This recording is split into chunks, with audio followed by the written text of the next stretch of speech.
क्या दीपमाला को इंसाफ मिला? नमस्कार दोस्तों, आपका स्वागत है हमारे चैनल कहानी मेरी जुबानी में। आज की कहानी है आज नहीं ससुर जी।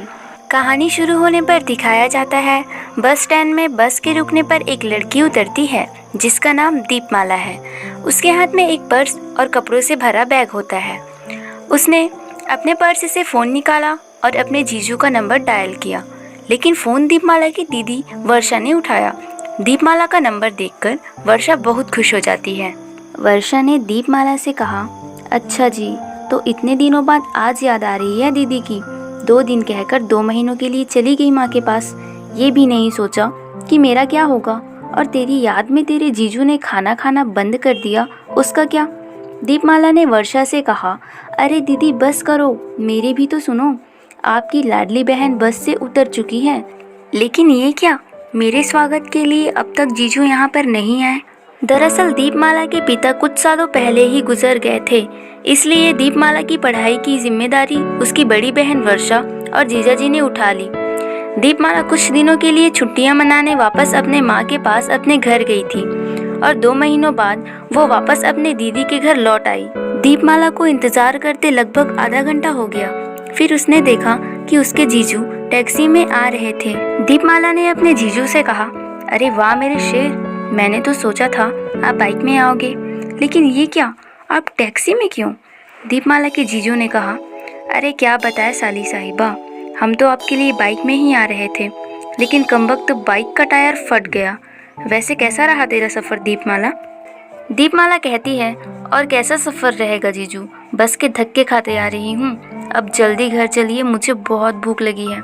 दीपमाला अपने जीजू के साथ घर जाती है। तभी वर्षा दीपमाला को देखकर गले से लगा लेती है। वर्षा कहती है, अब ना मैं तुझे कहीं नहीं जाने दूंगी, तेरे बिना हमारा घर सूना हो जाता है। दरअसल वर्षा की कोई संतान नहीं थी। वर्षा और उसका पति दीपमाला को अपनी संतान से भी ज़्यादा प्यार करते थे। वर्षा दीपमाला के कपड़े बैग से निकालकर अलमारी में डाल रही थी। तभी उसने देखा और कहा, दीपमाला, ये तो किसका बैग उठाकर ले आई? इसमें तो सारे कपड़े लड़के के हैं, इनमें से एक भी कपड़ा तेरा नहीं है। दीपमाला हैरानी से कहती है, ये लो, हो गया ना कांड। इसलिए मैं हमेशा आपसे कहती हूँ कि जीजू को ऑफिस से छुट्टी लेने को कहा करो। बस में ट्रैवल करने से कुछ ना कुछ उल्टा सीधा हो ही जाता है। हो गया ना बैग एक्सचेंज? वर्षा ने कहा, बैग एक्सचेंज? एक छोटे से बस में बिल्कुल तेरी तरह बैग लेकर कौन आया था? ये बैग तो तेरे जीजू तेरे लिए लेकर आया ना, जब वो यूएसए गए थे। दीपमाला ने कहा, अरे दीदी, एक लड़का था जिसके पास बिल्कुल मेरी तरह बैग था। हम दोनों को बस में बैठने के लिए सीट नहीं मिली थी। बस में इतनी भीड़ थी, खड़े होकर आना पड़ा, और उसी धक्का मुक्की में हमारा बैग बदल गया होगा। वर्षा बैग के सारे सामान ध्यान से देखती है।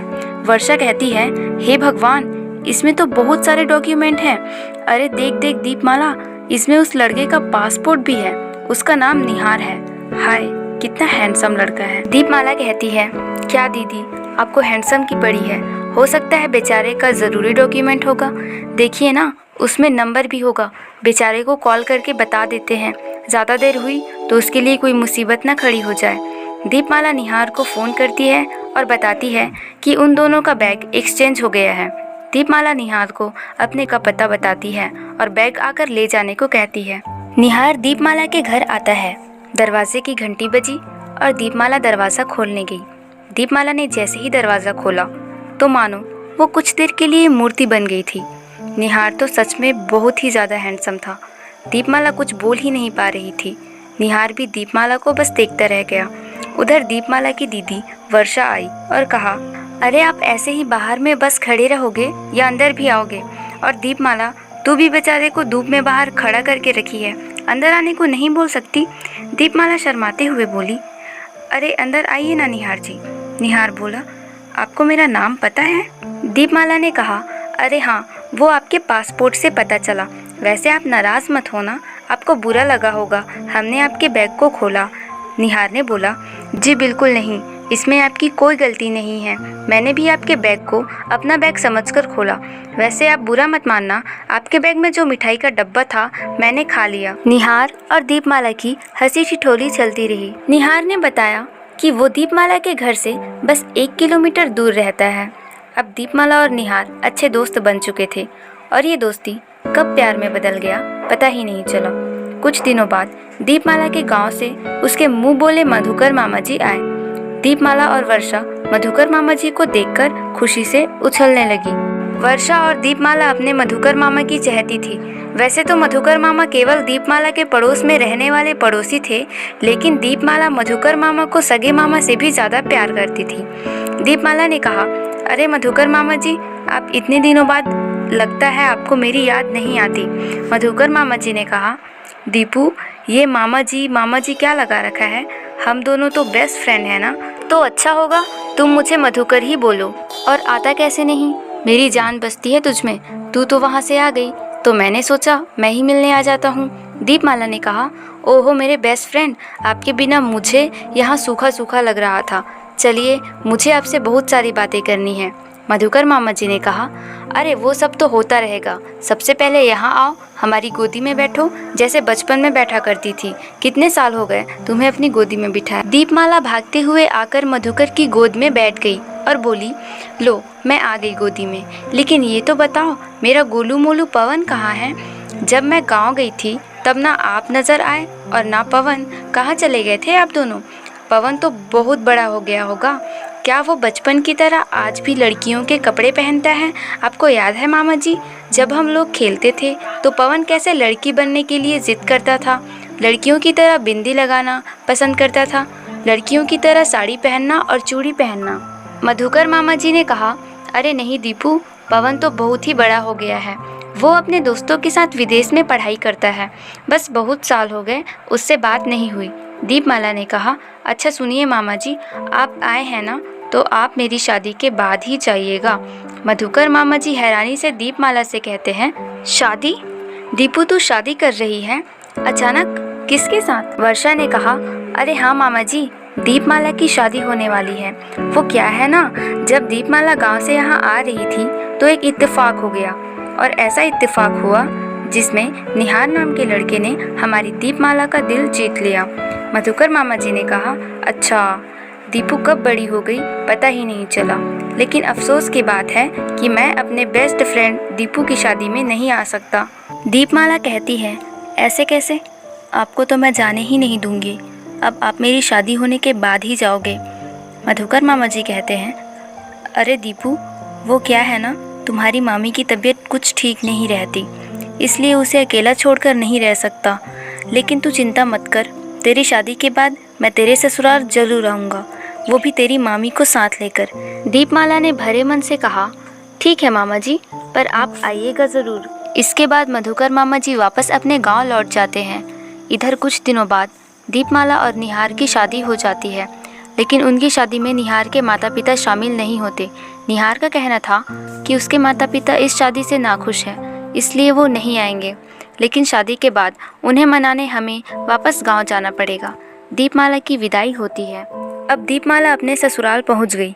दीपमाला ने निहार से कहा, निहार जी, आपने तो बोला था कि मम्मी पापा हमसे नाराज़ हैं, लेकिन घर में इतनी सजावट किसने की? मम्मी पापा तो दिखाई नहीं दे रहे। निहार ने थोड़ी देर सोचने के बाद जवाब दिया, अरे वो हमारे यहाँ जो रामू काका है ना, मैंने उनको पहले से ही कॉल करके बोल दिया था कि यहाँ की तैयारियाँ कर दे।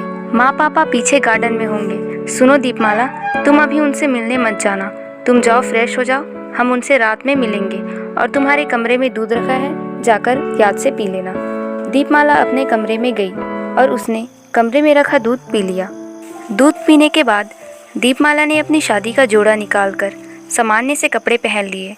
दीपमाला ने अपने बैग से साड़ियाँ निकालकर अलमारी में रखने के लिए अलमारी का दरवाज़ा खोला, लेकिन जैसे ही उसने दरवाज़ा खोला तो वहाँ पहले से ही बहुत सारी साड़ियाँ और गहने और औरतों की साज सज्जा की सामान रखी हुई थी।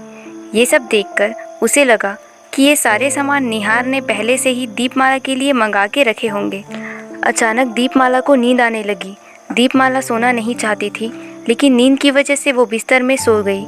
आधी रात को अचानक दीपमाला की नींद खुलती है तो उसने खुद को किसी अलग ही कमरे में पाया। वो खुद को ऐसे निर्वस्त्र देखकर दुविधा में पड़ गई। उसने देखा कि उसके बगल में कोई सोया था। दीपमाला को लगा कि वो निहार ही होगा, लेकिन जब उसने उस आदमी के चेहरे से कंबल हटाया तो उसे देखकर दीपमाला के रोंगटे खड़े हो गए। वो हैरानी की वजह से पसीने से लथपथ हो गई। उस इंसान को देखकर दीपमाला की सांसें तेज हो गई, क्योंकि वो इंसान कोई और नहीं बल्कि दीपमाला के मधुकर मामा जी थे और उन्होंने भी कपड़े नहीं पहने थे। घबराई हुई दीपमाला के मन में सवालों की लड़ियां फूटने लगी। दीपमाला ने मधुकर मामा जी को जगाना चाहा, लेकिन एक तरफ दीपमाला को इस बात का गहरा सदमा लगा था कि वो ऐसी अवस्था में उसके साथ क्या कर रहे थे। दीपमाला फौरन कपड़े पहनकर उस कमरे से अपने कमरे में गई, लेकिन उसके कमरे का दरवाज़ा अंदर से बंद था। दीपमाला ने निहार को आवाज़ लगाई, लेकिन निहार ने अपने कमरे का दरवाज़ा नहीं खोला। दीपमाला ने कमरे की खिड़की से झांक कर देखा तो उसकी आंखें फटी की फटी रह गई। दीपमाला देखती है कि निहार अलमारी में रखी साड़ियाँ और गहने पहनकर औरतों की तरह सजा हुआ था। साथ ही निहार की चाल डाल भी बिल्कुल औरतों की तरह हो चुकी थी।